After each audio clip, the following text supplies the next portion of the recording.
est 7h20, tout compte fait avec vous, Éric Revel. Bonjour Éric. Bonjour à tous. Éric, une nouvelle fois, les contrôleurs aériens étaient en grève hier. De fortes perturbations, notamment dans les aéroports de région, Toulouse par exemple, et Marseille, et de plus en plus de compagnies aériennes étrangères qui voient rouge. C'est ça le problème, beaucoup de retard hier des avions en France. Alors vous avez cité les aéroports, je rappelle que celui de Tarbes, de Pau, de Saint-Yann, moins connu en Saône-et-Loire, tout ça c'était bloqué, ça marchait pas du tout, ils étaient fermés.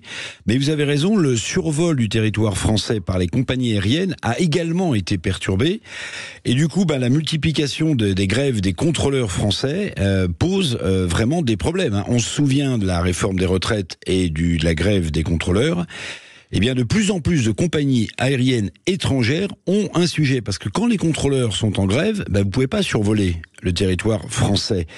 Par exemple, la compagnie Ryanair, vous connaissez Ryanair, Patrick, qui est le plus gros transporteur européen de clients, c'est low cost, demande à la Commission européenne de faire cesser ces entraves à la circulation au-dessus du territoire français en faisant pression sur Paris. Vous voyez comment une grève nationale peut avoir des impacts un peu partout, même pour des compagnies étrangères qui n'ont rien demandé. C'est ça, l'effet papillon un petit peu en quelque sorte. Quels étaient les motifs de cette nouvelle grève de contrôle aérien à 8 mois des Jeux Olympiques? Ne faut pas l'oublier. Oui, alors je vous donne le motif de cette grève-là, parce que comme il y a beaucoup de grèves, il y a plusieurs motifs. Mais là, c'était pour cette nouvelle grève, l'adoption la semaine dernière de la proposition de loi qui obligerait les contrôleurs aériens à se déclarer individuellement grévistes 48 heures avant.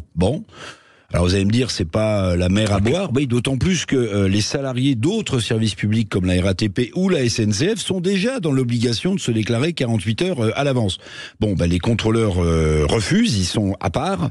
On peut parler de corporatisme des aiguilleurs du ciel dans notre pays, qui est plus à démontrer. Ils savent évidemment que leur grève, un peu comme les routiers ou la SNCF, cette grève peut bloquer en partie l'économie du pays. Alors vous me parlez de Jeux Olympiques, oui. C'est vrai qu'il faut faire attention quand même, parce que vous imaginez une grève des aiguilleurs du ciel en plein ou au début des Jeux Olympiques ou Paralympiques. Mais normalement, deux syndicats, alors il en faudra d'autres, se sont déjà engagés à une trêve de syndicats d'aiguilleurs du ciel, à une trêve pendant les Jeux Olympiques et Paralympiques de l'été prochain à Paris.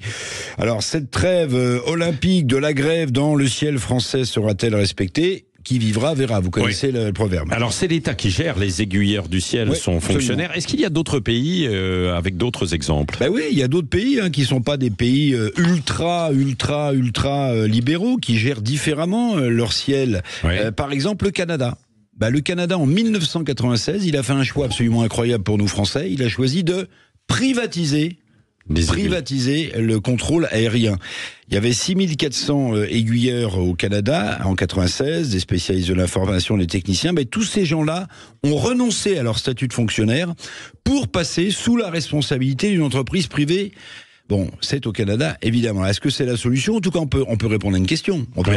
Est-ce qu'il y a plus d'accidents aériens au Canada ? Non, ça se saurait. C'est pas parce qu'il a été privatisé, le contrôle aérien, qu'il y a plus d'accidents. Il y a moins de grèves, ça, c'est sûr. Alors, c'est pas dans la culture française, c'est vrai, mais à l'heure, Patrick, où l'on parle parfois du périmètre de l'État, vous savez, où on dit, tiens, il faudrait réduire le périmètre de l'État pour faire des économies budgétaires. C'est pas scandaleux de se poser la question. On pourrait évaluer le basculement de certains secteurs, de certains secteurs du giron public vers le secteur privé. Pourquoi pas ? Encore une fois, c'est un exemple, le Canada, la troisième voie canadienne de réforme de l'économie. Écoutez, vous avez déjà été au Canada en avion ? Oui, c'est vrai. Bien sûr, il y a quelques années. Mais on prend moins l'avion aussi aujourd'hui. Éric Revel, peut-être que dans quelques années, on prendra moins l'avion. Il n'y aura plus de vol.